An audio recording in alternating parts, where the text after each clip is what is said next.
guys? This is Adam from Janice Live with Janice Live TV. We're here with the band The Dirty Heads, Duddy and Jared. How's it going today, guys? Awesome. Excellent, excellent. You guys looking forward to a good show tonight? Yeah. First outdoor venue. It's nice. We're out of the cold weather. We're in Florida, and we just ate at our friend Zach's amazing restaurant.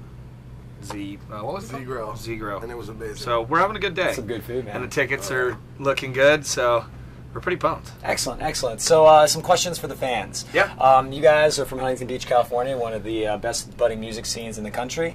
Can you tell us a little bit about that scene, you know, your experience there and how that's influenced your music and what you guys are doing now?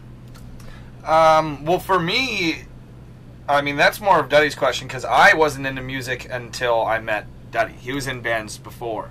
And then once I started getting into music with him, we had other friends that got into music, Avenged Sevenfold, and now Avenged Sevenfold is one of the biggest bands in the world, and we're nipping at their heels.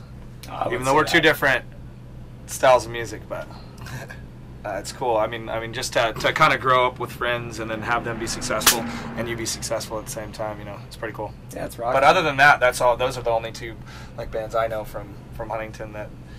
But this is the guy that got me started into music. So yeah, I mean, I think wherever you grow up, like, will inspire you to do whatever. So I think our style of music definitely is you know, we grew up by the beach and, you know, in a beach town, so we played somewhat reggae and stuff like that. So I think, yeah, anywhere you grow up is gonna inspire what you do.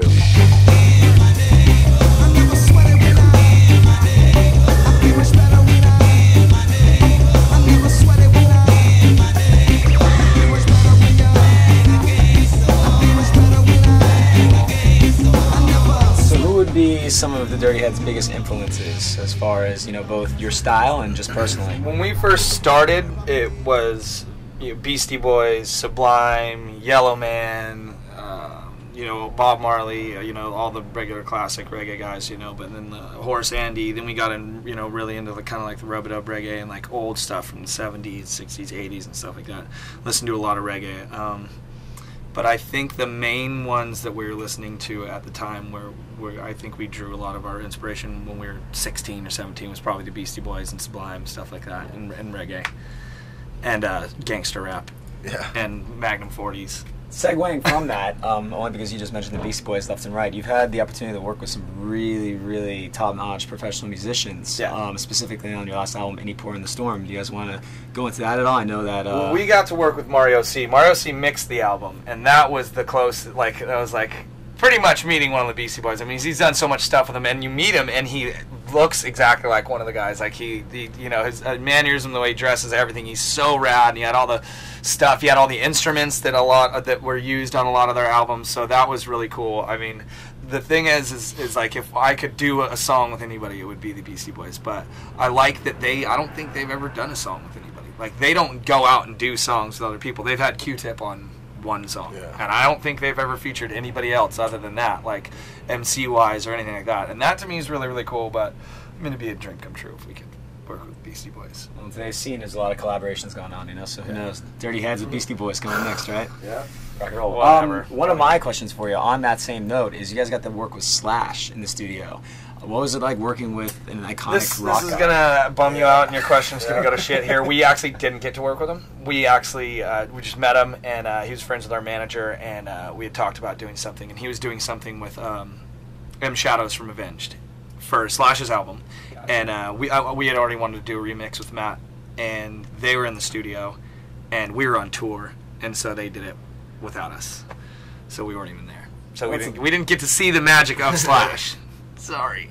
But we still have a song with Slash remix with M Shadows, and it's fucking awesome. It's a great tune. Yeah. I mean, I'm sure it's not, you know, we'd like to go see him play, and I don't think that's probably too far off in the future, but... Well, on that note, I know that this is something that I'm sure a lot of fans are interested in, is, you know, the album's doing phenomenally well, released in 2009. I mean, you guys are holding strong in that, touring, supporting it. Tell us about some of your favorite tracks on the album, not necessarily the hits, but what is it that you guys are closest to, and maybe, you know, go in depth a little bit about some of those songs. I think Believe is probably one of my favorite songs on the album, and I think it's just, that's the truest, like, to the Dirty Head style. It explains where we came from, explains like who inspired us growing up, and I think, like, if you listen to Believe and you don't know us, you'll get a good picture of who we are. Believe, like you believe.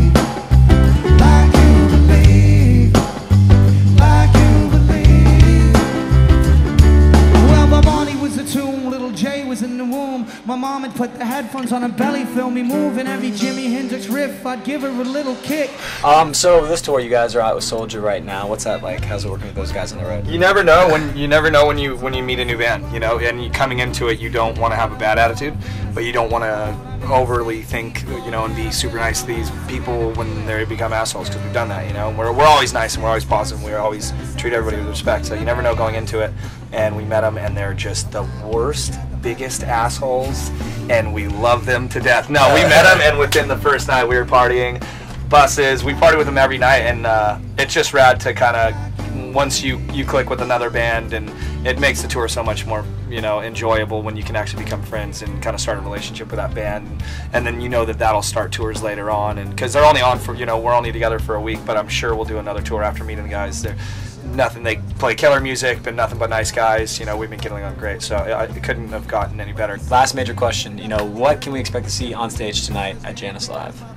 We're playing the bulk of the album of Any Port in a Storm, and we're playing old Dirty Head stuff, old Dirty demo stuff. If you're a fan that's been around since day one, some old Dirty Head stuff, and we are actually playing new songs tonight, which is cool because we started writing the album before we left on this tour, and just said we might as well start playing some new songs, see how the fans like it, and it's been going great. So expect some new songs and expect a good time.